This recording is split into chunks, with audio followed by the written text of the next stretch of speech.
அக்காவை, நம்ம தங்கச்சியை பற்றின ஒரு தீர்மானம். அதை பற்றி பேசுகிறதுக்கு, அவங்களுக்காக பேசுகிறதுக்கு நம்ம மனசில் இருந்து, நம்ம இதயத்தில் இருந்து பேசுகிறேன். இதுக்கு முன்னாடி இந்த விஜய்க்கு கிடைச்ச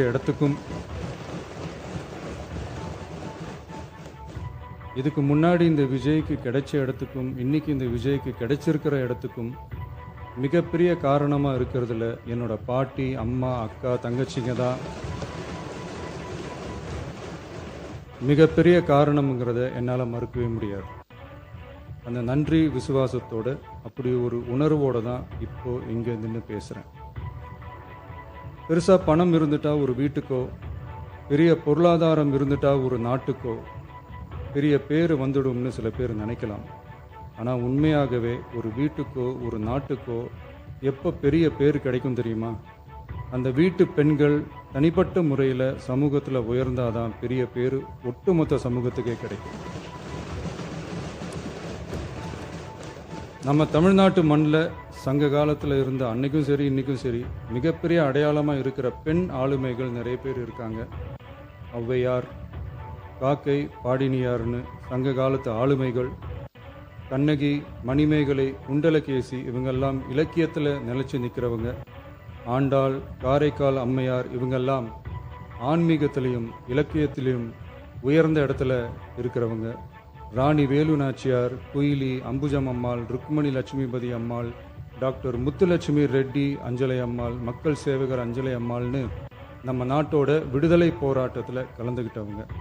நம்ம தமிழ்நாட்டு பெண் ஆளுமைகள் நிறைய பேர் இருக்காங்க. சுதந்திர போராட்டத்தில் இருந்து சமூக நீதி போராட்டம் வரைக்கும் கலந்துக்கிட்டவங்க தான் நம்ம தமிழ்நாட்டு பெண்கள். அது மட்டுமா, கல்வி, அறிவியல், அரசியல், நீதி, நிர்வாகம், தொழில்நுட்பம்னு எல்லா டிபார்ட்மெண்ட்லேயும் இன்னைக்கு நம்ம தமிழ்நாட்டு பெண்களோட பங்களிப்பு பெருசாக இருக்குன்றத யாரும் மறுக்கவே முடியாது. அப்படிப்பட்ட நம்ம வீட்டு பெண்களுக்கு அரசியல்லையும் முன்னேற வழிவகை செய்யணும். அதுக்கு உரிய இடஒதுக்கீடு வழங்கணும். பெண்களுக்கு இடஒதுக்கீடு தர்றது ஏதோ சலுகைன்னு நினச்சிடக்கூடாது. சமூக நீதி சார்ந்தது, அரசியல் அமைப்பு சார்ந்தது. மாண்புமிகு பேரவைத் தலைவர் அவர்களே, நம்ம நாட்டோட மக்கள் தொகையில் ஏறக்குறைய பாதி பேர் பெண்கள் தான். அதனால் அனைத்து நிலைகள்லையும் பெண்களுக்கு சம அந்தஸ்து வழங்கப்படணும். அரசியலமைப்பு சட்டமும் அவங்களுக்கு சமத்துவ உரிமையை வழங்கித்தானே இருக்குது. நம்ம தமிழ்நாட்டை எடுத்துக்கிட்டாலும் ஆண்களை விட பெண்கள் தான் அதிகம். ஓட்டு சதவீதத்தில் கூட அவங்க தான் அதிகம். ஆனால் அவங்களுக்கான அரசியல் இடம்னு பார்த்தா 2021 சட்டசபையில் 12 பெண்கள் இருந்தாங்க. இப்போது இந்த 2026 சட்டசபையில் 23 பெண்கள் இருக்கிறாங்க.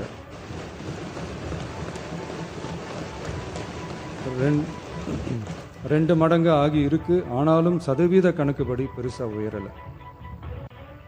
மாண்புமிகு பேரவைத் தலைவர் அவர்களே, ஒன்றிய அரசு 2023ஆம் ஆண்டு மக்களவை, அனைத்து மாநில சட்டமன்றங்கள் மற்றும் டெல்லி யூனியன் பிரதேச சட்டமன்றத்தில் பெண்களுக்கென 1/3 பங்கு தொகுதி ஒதுக்கீட்டை கட்டாயமாக்கி 106வது அரசியல் சாசன திருத்த சட்டத்தினை 2023 செப்டம்பர் 28 நிறைவேற்றி 2026 ஏப்ரல் 16 முதல் நடைமுறைக்கு வந்துள்ளது.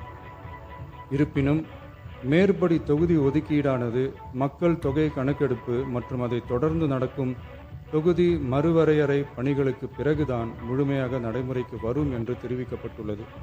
மேலும் ஒன்றிய அரசு 2026ஆம் ஆண்டு 131வது அரசியல் சாசன திருத்த சட்ட மசோதாவையும் 2026ஆம் ஆண்டு தொகுதி மறுவரையறை சட்ட மசோதாவையும் தாக்கல் செய்து 2026 ஏப்ரல் 17இல் 3/2 பங்கு உறுப்பினர்களில் ஆதரவு இல்லாமல் மசோதா நிறைவேறவில்லை.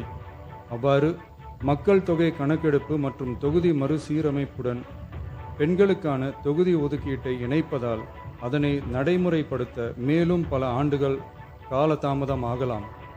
மாண்புமிகு பேரவைத் தலைவர் அவர்களே, நாடாளுமன்றம் மற்றும் மாநில சட்டமன்றங்களில் மகளிருக்கென 1/3 பங்கு தொகுதி ஒதுக்கீட்டு செய்து சட்டம் நிறைவேற்றப்பட்டிருந்த போதிலும் அதனை நடைமுறைப்படுத்துவதில் ஏற்படும் கால தாமதத்தினால் அச்சட்டம் நிறைவேற்றப்பட்டதன் நோக்கம் நிறைவேறாமல் காலம் தாழ்த்தப்படும் சூழ்நிலை உருவாகியுள்ளது. இது பெண்களின் அரசியல் உரிமையை மறுக்கும் செயலாகும். எனவே மகளிருக்கான தொகுதி ஒதுக்கீட்டை மக்கள் தொகை கணக்கெடுப்பு மற்றும் தொகுதி மறுவரையுடன் இணைத்து அதனை ஒத்திவைக்கக்கூடாது. மேற்படி தொகுதி ஒதுக்கீட்டை விரைந்து நடைமுறைப்படுத்துவதற்கு உரிய நடவடிக்கைகள் எடுக்கப்பட வேண்டும் என தமிழ்நாடு அரசு ஒன்றிய அரசை வலியுறுத்துகிறது. மாண்புமிகு பேரவைத் தலைவர் அவர்களே, நம்ம டிவிகே அரசு பெண்களுக்கான அரசியல் அதிகாரம் வழங்குறதுல முன்னோடி மாநில அரசாக தான் இருக்கு. 4 பெண் அமைச்சர்கள் இருக்கிறாங்க. பெண்கள் பாதுகாப்புக்கு சிங்கப்பெண் சிறப்பு அதிரடிப்படை இருக்கு. பெண்களுக்கான பாதுகாப்பில், பெண்களுக்கான இம்பார்ட்டன்ஸில் டிவிகே அரசு ரொம்ப கவனமாக தான் இருக்கு. இனியும் அப்படி தான் இருக்கும். உள்ளாட்சியில் பெண்களுக்கு 50% இடஒதுக்கீடு கொடுத்ததும் இன்னைக்கு ஆயிரக்கணக்கான பெண்கள் மக்கள் பிரதிநிதிகளாக மாறி இருக்காங்க. அவங்களோட தலைமை பண்பும் ப்ரூவ் ஆகி இருக்கு. அதே மாதிரி பெண்களோட வெற்றியை சட்டமன்றத்திலையும் பார்லிமெண்ட்லேயும் எக்ஸ்டெண்ட் பண்ண வேண்டிய நேரம் வந்துருச்சு. மாண்புமிகு பேரவைத் தலைவர் அவர்களே, இன்று இந்த பேரவையின் வாயிலாக பெண்களுக்கான 33% இடஒதுக்கீட்டை இனியும் தாமதிக்காமல் நடைமுறைப்படுத்த வேண்டும் என்று ஒன்றிய அரசை வலியுறுத்துகிறோம். இது பெண்களுக்கான சலுகை இல்லை, இது அவர்களுடைய ஜனநாயக உரிமை. இது ஒருவருக்கான வெற்றி அல்ல, இது இந்திய ஜனநாயகத்தின் வெற்றி. ஒரு பெண் அதிகாரம் பெறும்போது ஒரு குடும்பம் உயர்கிறது. ஆயிரக்கணக்கான பெண்கள் அதிகாரம் பெறும்போது ஒரு நாடே உயர்கிறது. மக்கள் தொகை கணக்கெடுப்பு மற்றும் தொகுதி மறுசீரமைப்புடன் பெண்களுக்கான தொகுதி ஒதுக்கீட்டை இணைப்பதால் ஏற்படும் காலதாமதத்தின் காரணமாக பெண்களுக்கான தொகுதி ஒதுக்கீட்டை ஒத்திவைக்கக்கூடாது என்றும் அதை விரைவாக அமல்படுத்த தகுந்த அரசியலமைப்பு மற்றும் சட்டப்பூர்வ நடவடிக்கைகள் எடுக்கப்பட வேண்டும் என்றும் தமிழ்நாடு அரசு ஒன்றிய அரசை வலியுறுத்துகிறது.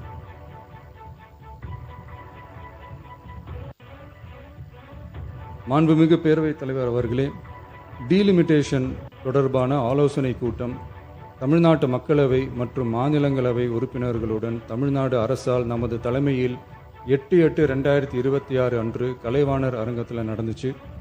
அந்த கூட்டத்தில் தமிழ்நாட்டை சேர்ந்த அனைத்து மக்களவை மற்றும் மாநிலங்களவை உறுப்பினர்களுக்கும் அழைப்பு விடுக்கப்பட்டு இந்திய தேசிய காங்கிரஸ் கட்சியின் 11 உறுப்பினர்களும், விடுதலை சிறுத்தைகள் கட்சியின் 2 உறுப்பினர்களும், இந்திய கம்யூனிஸ்ட் கட்சியின் 2 உறுப்பினர்களும், மார்க்சிஸ்ட் கம்யூனிஸ்ட் கட்சியின் 2 உறுப்பினர்களும், இந்திய யூனியன் முஸ்லீம் லீக் கட்சியின் உறுப்பினரும் மற்றும் மறுமலர்ச்சி திராவிட முன்னேற்றக் கழகத்தின் உறுப்பினரும் என 6 கட்சிகளை சேர்ந்த உறுப்பினர்கள் பங்கேற்றாங்க.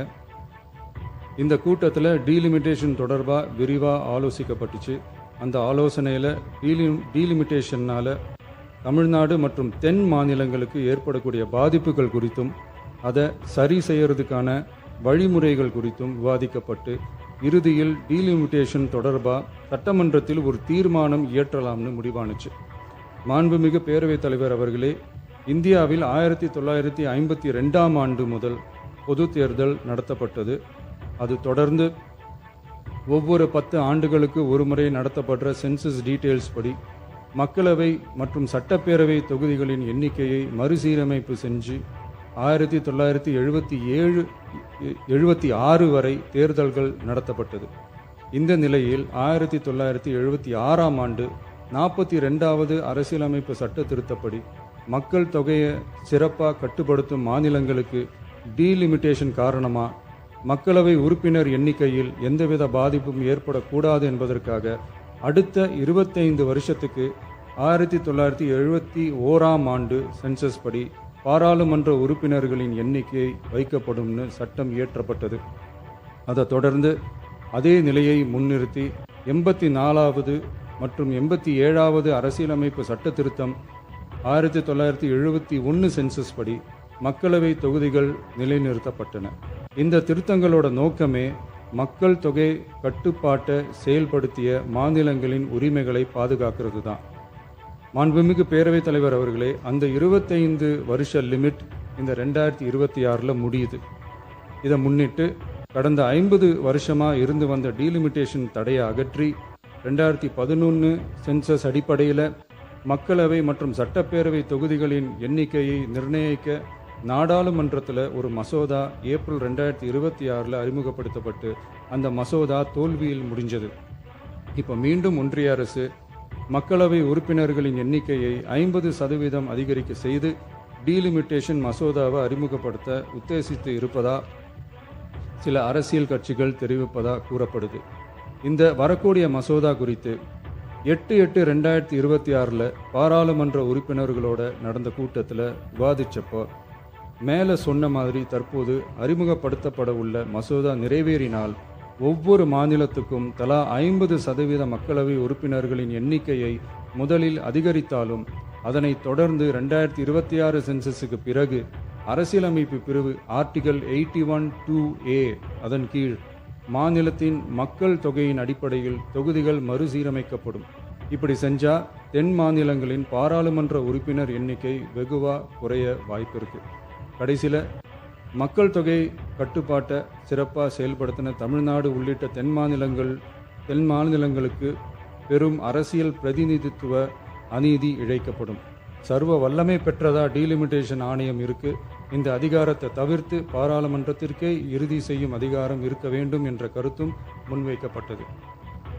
மாண்புமிகு பேரவைத் தலைவர் அவர்களே, தமிழ்நாட்டு உள்ளிட்ட தென் மாநிலங்கள் மக்கள் தொகை கட்டுப்பாட்டு திட்டங்களை சிறப்பாக செயல்படுத்தி பொருளாதார முன்னேற்றம் பெற்று வரும் நிலையில் கடந்த 50 ஆண்டுகளாக நடைமுறையில் உள்ள மக்களவை மற்றும் சட்டப்பேரவை தொகுதிகளின் எண்ணிக்கையை அப்படியே நிலைநிறுத்த வேண்டிய கட்டாய தேவை உள்ளது. எனவே தற்போதுள்ள மக்களவை உறுப்பினர்களின் எண்ணிக்கையான 543 என்ற அளவிலேயே நிரந்தரமாக வைப்பதற்கும் மாநிலங்களுக்கு இடையேயான எண்ணிக்கை பகிர்வை நிரந்தரமாக வைக்கவும், மேலும் தற்போது மக்களவை மற்றும் மாநிலங்களவையோட விகிதம் 2.2:1 என்ற அளவிலேயே நிலைநிறுத்த வேண்டும். அதற்கு தேவையான மற்றும் உரிய சட்ட திருத்தங்கள் பாராளுமன்றத்தில் கொண்டு வர வேண்டும் என்ற கருத்தை ஒருமனதாக தீர்மானிக்கப்பட்டுச்சு. மாண்புமிகு பேரவைத் தலைவர் அவர்களே, மகளிர் இடஒதுக்கீடு சட்டத்தினை அமுல்படுத்த மேலும் காலதாமதம் இல்லாமல் தற்போது 543 என்ற நிலையிலேயே 1/3 தொகுதி மகளிர் தொகுதிக்கு வருகின்ற 2029 பாராளுமன்ற தேர்தலில் நடைமுறைப்படுத்த வேண்டும் என்ற முன்மொழியும் தீர்மானிக்கப்பட்டுச்சு. ஆகவே மேற்கூறிய காரணங்களால் தமிழ்நாட்டில் உள்ள அனைத்து சட்டமன்ற கட்சியின் தலைவர்களும் ஒருமித்த கருத்தோடு தமிழ்நாட்டை முன்னிறுத்தி கட்சி வேறுபாடின்றி ஒருமித்த குரலில் பேச வேண்டும் என்ற கருத்தை வலியுறுத்தி நாம முன்மொழிகிற தீர்மானத்தை ஒருமனதாக நிறைவேற்றி தருமாறு கேட்டுக்கொள்கிறோம். தொகுதி மறுவரையறை மற்றும் மகளிர் இடஒதுக்கீடு அரசினர் தனி தீர்மானம். தமிழ்நாடு உள்ளிட்ட அனைத்து மாநிலங்கள் மற்றும் யூனியன் பிரதேசங்களில் மக்களவை சட்டப்பேரவை உறுப்பினர்களின் எண்ணிக்கையானது கடந்த 50 ஆண்டுகளாக 1971 ஆண்டினுடைய மக்கள் தொகை கணக்கெடுப்பு புள்ளி விவரங்களின்படி நிர்ணயிக்கப்பட்டு தேர்தல்கள் நடத்தப்பட்டு வருகிறது. ஏப்ரல் 2026 பாராளுமன்றத்தில் கடந்த 50 ஆண்டு கால தொகுதி மறுவரையறை தடையை நீக்கவும் 2011 ஆண்டு மக்கள் தொகை கணக்கெடுப்பு அடிப்படையில் தொகுதி மறுவரையறை செய்திடவும் மக்களவை உறுப்பினர்களின் எண்ணிக்கையை 550 850 அதிகரிக்கவும் கொண்டுவரப்பட்ட அரசியலமைப்பு சட்ட திருத்த மசோதா தோல்வியடைந்தது. இந்நிலையில் மீளவும் மேற்குறிப்பிட்ட அரசியலமைப்பு சட்ட திருத்த மசோதா கொண்டுவரப்பட உள்ளது என தெரிந்ததின் அடிப்படையில் 1971 பிறகு உள்ள எந்த மக்கள் தொகை கணக்கெடுப்பை அடிப்படையாக கொண்டு தொகுதி மறுவரையறை செய்தாலும் மக்கள் தொகையை சிறப்பாக கட்டுப்படுத்திய தமிழ்நாடு உள்ளிட்ட தென் மாநிலங்களின் நாடாளுமன்ற பிரதிநிதித்துவம் நிரந்தரமாக பாதிக்கப்படும் என்பது நிதர்சனமான உண்மை. ஒன்றிய அரசு அளித்த உறுதியின்படி மக்கள் தொகை கட்டுப்பாட்டு திட்டங்களை சிறப்பாக செயல்படுத்தி நல்ல பொருளாதார வளர்ச்சி கண்டு நல்ல சுகாதாரம் மக்கள் நல திட்டங்களை மேற்கொண்டு வரும் எந்த ஒரு மாநிலமும் தொகுதி மறுவரையால் பாதிக்கப்படாமல் பார்த்து கொள்வது ஒன்றிய அரசின் தலையாய கடமையாகும். எனவே தற்போதுள்ள மக்களவை உறுப்பினர்களின் எண்ணிக்கையான 543 என்ற அளவிலேயே நிரந்தரமாக வைப்பதற்கும் மாநிலங்களுக்கு இடையேயான எண்ணிக்கை பகிர்வை நிரந்தரமாக வைக்கவும், மேலும் தற்போது மக்களவை மற்றும் மாநிலங்கள் அவையினுடைய விகிதம் 2.2:1 என்ற அளவிலேயே நிலைநிறுத்த வேண்டும் என்றும், அதே வேளையில் பெண்களுக்கான 33% இடஒதுக்கீட்டை காலதாமதமின்றி தற்போது 543 தொகுதிகளின் அடிப்படையிலேயே 2029 ஆண்டு மக்களவை தேர்தலில் நடைமுறைப்படுத்த வேண்டும் என்றும் ஒன்றிய அரசை வலியுறுத்தி தமிழ்நாடு சட்டமன்ற பேரவை கீழ்கண்ட தீர்மானங்களை ஒருமனதாக நிறைவேற்றுகிறது. 1. நாடாளுமன்ற மக்களவையின் மொத்த உறுப்பினர்களின் எண்ணிக்கையை 543 என்ற நிலையிலேயே நிரந்தரமாக்க வேண்டும். 2. தற்போதுள்ள மக்களவை உறுப்பினர்களின் இடங்களின் எண்ணிக்கையை மாநிலங்களுக்கிடையே, அதாவது விகிதாச்சார பிரதிநிதித்துவம் தற்போதுள்ள அளவிலேயே நிரந்தரமாக்க வேண்டும். 3. வரவிருக்கும் மக்களவை பொது தேர்தலிலும் அதன் பிறகு சட்டமன்ற பொது தேர்தல்களிலும் 1/3 தொகுதி ஒதுக்கீட்டு பலனை பெண்கள் பெறுவதை உறுதி செய்ய வேண்டும் என ஒன்றிய அரசை தமிழ்நாடு சட்டமன்ற பேரவை ஒருமனதாக வலியுறுத்துகிறது. மாண்புமிகு பேரவைத் தலைவர் அவர்களே, இந்த தீர்மானம் ஒரு அரசியல் கட்சியின் தீர்மானம் அல்ல, தமிழ்நாட்டின் உரிமையை நிரந்தரமாக பாதுகாக்கும் தீர்மானம். எனவே அனைத்து கட்சிகளை சேர்ந்த மாண்புமிகு பேரவை உறுப்பினர்கள் இந்த தீர்மானத்தை ஒருமனதாக நிறைவேற்றி தர வேண்டும் என்று கேட்டுக்கொள்கிறோம். நன்றி.